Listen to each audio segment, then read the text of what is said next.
Senator David Shapiro had very strong words this week for Kathy Herod of the Center for Arizona Policy. What did he say, and did he jump back a little bit? Oh, he called her a terrorist, a legislative terrorist, I believe was the term. It's kind of for what goes on down there at the legislature. I wasn't too shocked by it, but he came back and he apologized via Twitter, saying it was kind of a half-hearted apology. He said, "Hey, I shouldn't have called you a terrorist. I should have called you a bully." Which is a reference to the bill he was talking about, which was a legislation that would have, it was an anti-bully legislation. And her group opposed that, apparently because they believed it promoted some sort of hidden gay agenda out there. Jim, is this typical of Shapiro?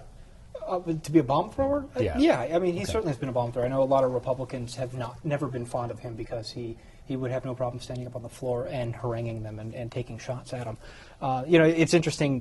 Looking at kind of the story that he told in this press conference where he talked about how this bill died and going back and talking to some of the people who he said had told him certain things, and they certainly had different stories. Andy Tobin said, look, it wasn't Center for Arizona Policy that killed the bill. I did, and I did it because it couldn't go into the committee. It needed to go into the Education Committee, and it was too late to go into it. So I wasn't going to put it in a committee. And I want to put this in context, too, with Shapiro is, let's not forget, he is running for Congress. Yeah. He doesn't have a whole lot of money, so he's got to go out and get that earned media, which is, you got to go out there and get the media to come out and cover what he says. And this is a great way for him to do it. And he got a lot of attention. Well, Herod's group has been very effective with Brewer as governor. They've gotten a lot of their agenda through, anti-abortion, very socially conservative.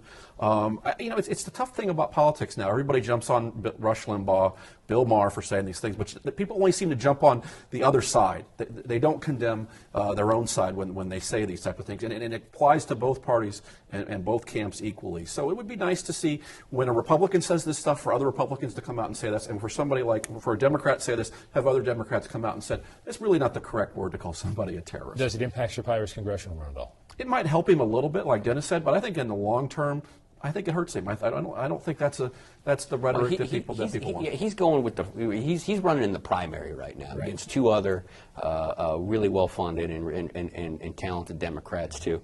So I mean that's the kind of stuff taking on the conservative Center for Arizona Policy. I think plays real well in that. I disagree. I think in that district and here, maybe in California, New York, but we're talking in the Maryland, primary. that works. But in Arizona, the Democrats in that district are maybe a little more moderate. I think people on both sides are a little fatigued by that type of talk. I don't know. I think Dennis is right to a certain point. I mean, it's red meat to the base.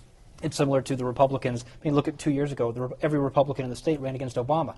I don't think he was on the ticket at all, but they still ran against him. I mean, you saw it in legislative races. They were sending out mailers with Obama's face. It's the same idea. Did anybody call him a terrorist, though? I don't think so. So District 9, very crowded race.